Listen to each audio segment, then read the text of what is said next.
भारत दुनिया भर में बड़ा ऑटोमोबाइल का बाजार है। भारत में बनने वाली कई गाड़ियों की दुनिया भर में मांग है।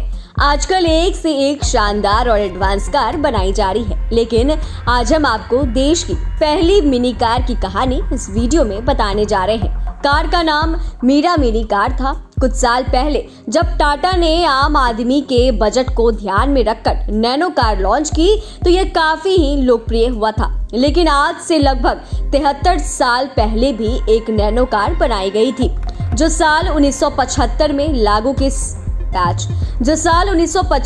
लोगों के सामने आई थी। इस कार की कीमत सिर्फ 12,000 रुपए रखी गई थी। भारत का आम आदमी भी कार में सफर करे, ये सपना सबसे पहले शंकर राव कुलकर्णी ने देखा था। उन्होंने एक छोटी बजट में ही कार बनाने की ठान ली थी।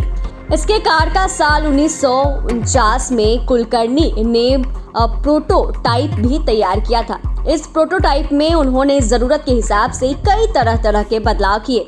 कार में करीब 2 दशक तक संशोधन और इंजन में सुधार करने के बाद 1970 के दशक में इसे लोगों के सामने रखा गया था। उन्होंने इस कार का नाम मिनी मीरा रखा और 2 सीटर मॉडल को आरटीओ से भी पास करा लिया था।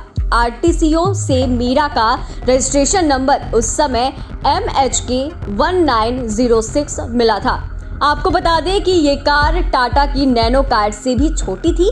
इस मॉडल को MHE 192 नंबर मिला था। मजेदार बात यह थी कि कार बनाने वाले शंकर राव कुलकर्णी ने केवल 7वीं तक पढ़ाई की थी, लेकिन उन्हें कार और इंजन का बहुत ही ज्यादा ज्ञान था। उन्होंने इसका इस्तेमाल करते हुए मीरा को बनाया। शुरुआत में 2 सीटर कार को बाद में 5 सीटर डिजाइन किया गया। उस जमाने की मीरा और आज की नैनो कार में कई समानताएं हैं। नैनो की तरह ही मीरा कार में सिंगल वाइपर रियर इंजन, करीब एक जैसा माइलेज और 5 सीटर की क्षमता थी। कुलकर्णी ने आम लोगों के लिए जो कार बनाई थी वो सफल नहीं हो पाई थी। इसकी वजह उस समय की नौकरशाही जिम्मेदारी थी। दरअसल कुलकर्णी कार के लिए बिजनेस यूनिट शुरू करना चाहते थे, लेकिन इसके लिए सरकार से अनुमति की उनको जरूरत थी। लेकिन ये काम लगातार लेट लतीफ ही होते जा रहा था। इसके बाद कुलकर्णी मीरा कार को लेकर मुंबई पहुंच गए थे। उन्होंने गेटवे ऑफ इंडिया पर इसकी प्रदर्शनी लगाई। इस कार को देखकर लोगों का ध्यान इसकी ओर आकर्षित होने लगा। आपको बता दें कि इसके बाद जयसिंहपुर नगर पालिका ने कार बनाने के लिए एक प्लांट लगाने की पेशकश की थी और उन्हें मुफ्त में जमीन देने की भी पेशकश की थी। शंकर राव ने केंद्र सरकार से संपर्क किया, लेकिन 1975 तक सुजुकी ने भी भारत आने की योजना बना ली थी और उनके प्रस्तावों को खारिज कर दिया गया था। कुलकर्णी ने कार के डेवलप और रिसर्च लेवल पर ही 50 लाख रुपए से ज्यादा खर्च कर दिए। इसके बाद वो सरकार के साथ डील को आगे नहीं बढ़ा पाए।